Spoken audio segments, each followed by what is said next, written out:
Good day everyone. आज हम पढ़ेंगे kingdom Plantae and Animalia. By the way, I am Cash, your virtual teacher, and welcome to my channel learn with ease. हम concept discuss करने के साथ साथ book से रीडिंग भी करते हैं। बुक से रीडिंग के दौरान लर्नर्स आपने पेंसिल और हाइलाइटर अपने पास रखना है ताकि हम शॉर्ट क्वेश्चंस को लिख सकें और इम्पॉर्टेंट टेक्स्ट को हाईलाइट कर सकें। लर्नर्स, आज के लेसन में हम पढ़ेंगे किंगडम प्लांटी की कुछ खसूसियात और हम पढ़ेंगे किंगडम एनिमलिया की खूबियां, खसूसियात, वो कैसे होते हैं।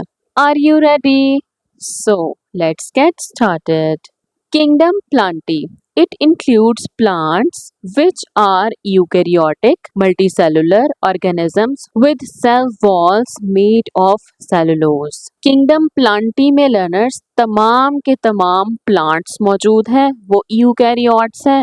यूकैरियोट्स इस चैप्टर में आपको मैं बहुत अच्छे से समझा चुकी हूँ। यूकैरियोट्स वो होते हैं लर्नर्स जिनके पास यूकैरियोटिक सेल्स होते हैं और यूकैरियोटिक सेल वो होता है जिसमें तमाम ऑर्गेनेलिज मेम्ब्रेन के अंदर मौजूद होती हैं, जैसे कि डीएनए भी मेम्ब्रेन के अंदर होता है, माइटोकॉन्ड्रिया, क्लोरोप्लास्ट, सब के सब मेम्ब्रेन बाउंड ऑर्गेनेलिज होती हैं।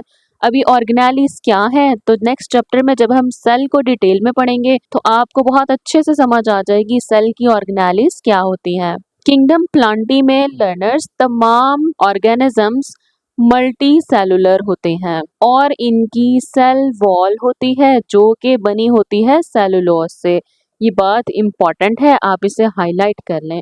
आपसे पूछा जा सकता है किंगडम प्लांटी के ऑर्गेनिजम्स की सेल वॉल किस चीज से बनी होती है, तो जब आपको पता होगा सेलुलोज से बनी होती है तो आप एमसीक्यू ठीक कर लेंगे। They are autotrophic and prepare food through photosynthesis. तमाम प्लांट्स ऑटोट्रॉफिक होते हैं यानी कि अपना खाना खुद तैयार कर सकते हैं। और ये अपना खाना खुद तैयार कैसे करते हैं तो लर्नर्स, प्लांट्स के पास होता है क्लोरोफिल। क्लोरोफिल पर जब सनलाइट डलती है तो लर्नर्स कार्बन डाइऑक्साइड और वाटर मिलकर बनाते हैं ग्लूकोज। जो ये ग्लूकोज होता है ना लर्नर्स, ये प्लांट्स का खाना होता है। तो इस तरह से प्लांट्स अपना खाना खुद बनाते हैं और ऑटोट्रॉफ्स कहलाते हैं। All plants have multi cellular sex organs. पौधों के पास मल्टी सेलुलर सेक्स ऑर्गन्स होते हैं, जैसे कि लर्नर्स अगर हम फ्लावरिंग प्लांट्स की बात करें, ये रहे फ्लावरिंग प्लांट्स, इनके पास होता है एंड्रोशियम और गाइनोशियम। ये प्लांट्स के मल्टी सेलुलर सेक्स ऑर्गन्स होते हैं। तो लर्नर्स, आपकी बुक में जब हम चैप्टर नंबर 10 पढ़ेंगे ना, रिप्रोडक्शन इन प्लांट्स, तब हम इन्हें डिटेल में पढ़ेंगे। During sexual reproduction they form embryo. Sexual reproduction के दौरान पौधे एम्ब्रियो बनाते हैं। Asexual reproduction through vegetative parts is also common. पौधों के अंदर दोनों तरह की रिप्रोडक्शन होती है लर्नर्स, आपको ये बात याद होनी चाहिए। पौधों में सेक्सुअल रिप्रोडक्शन भी होती है और पौधों में एसेक्सुअल रिप्रोडक्शन भी होती है। एसेक्सुअल रिप्रोडक्शन लर्नर्स स्टेम के जरिए भी होती है, जिसे हम पाकिस्तान में कलमकारी कहते हैं।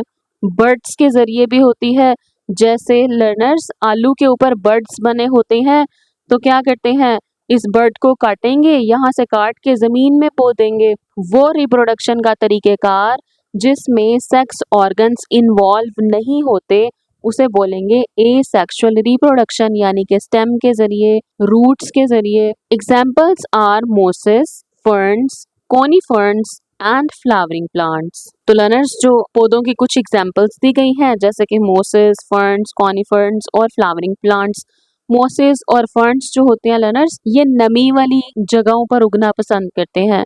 कॉनीफर्स ये पहाड़ों पे उगते हैं जैसे चिलगोजा वगैरह, और फ्लावरिंग प्लांट्स ये कहीं पे भी उग जाती हैं, मैदानी इलाकों में आम का दरख्त, गुलाब का फूल, गेंदे का फूल, चंबेली का फूल और जितने भी आप फल खाते हैं लर्नर्स, वो फ्लावरिंग प्लांट से ही ताल्लुक रखते हैं। लर्नर्स, अगर आपको ये वीडियो लेक्चर हेल्पफुल लगता है तो चैनल को सब्सक्राइब कर दीजिए और अपने फ्रेंड्स के साथ शेयर कीजिए।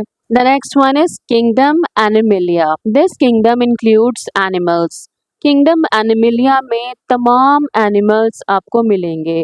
विच आर यूकैरियोटिक। किंगडम एनिमेलिया के भी तमाम ऑर्गेनिजम्स यूकैरियोटिक हैं, यानी इनके पास ऐसे सेल्स हैं जिनकी तमाम ऑर्गेनेलीज मेम्ब्रेन बाउंड हैं।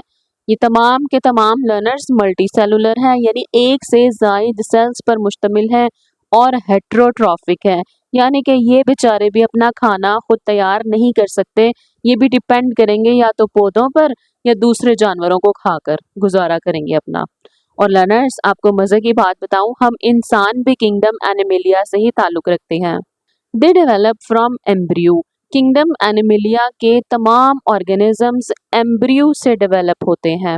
और लर्नर्स, एम्ब्रियो कैसे बनता है? जब स्पर्म और एग फ्यूज होते हैं तो इनके मिलने से एम्ब्रियो बनता है। They ingest food and digest it with in their bodies. Kingdom Animalia के तमाम ऑर्गेनिजम्स फूड को इंजेस्ट करते हैं, यानी निगल जाते हैं। लर्नर्स, हम ह्यूमंस भी खाने को चबाकर निगल जाते हैं और अपनी बॉडी के अंदर ही डाइजेस्ट करेंगे, यानी कि स्टमक में, स्मॉल इंटेस्टाइन में और लार्ज इंटेस्टाइन में। Vertebrates and invertebrates are included in kingdom Animalia. तो लर्नर्स, वर्टिब्रेट्स वो तमाम जानदार होते हैं जिनके पास रीढ़ की हड्डी होती है, बैकबोन होती है। और इनवर्टिब्रेट्स वो तमाम जानदार होते हैं जिनके पास रीढ़ की हड्डी नहीं होती, नो बैकबोन। जैसे वर्टिब्रेट्स में तो आ जाते हैं, जैसे हम ह्यूमंस हैं, हमारे पास बैकबोन है। वेरी गुड, बिल्कुल है। फिश, फिश के पास भी बैकबोन होती है। Horse, cat, monkey. अब वो एनिमल्स जिनके पास बैकबोन नहीं होती, स्टारफिश, स्पॉन्जेस, जेलीफिश, ये वो तमाम ऑर्गेनिजम्स हैं लर्नर्स जिनके पास बैकबोन नहीं होती। लर्नर्स, ये था छोटा सा टॉपिक किंगडम एनिमेलिया और किंगडम प्लांटी का। नेक्स्ट लेसन में हम पढ़ेंगे status of viruses. Stay connected with us. Good luck everyone.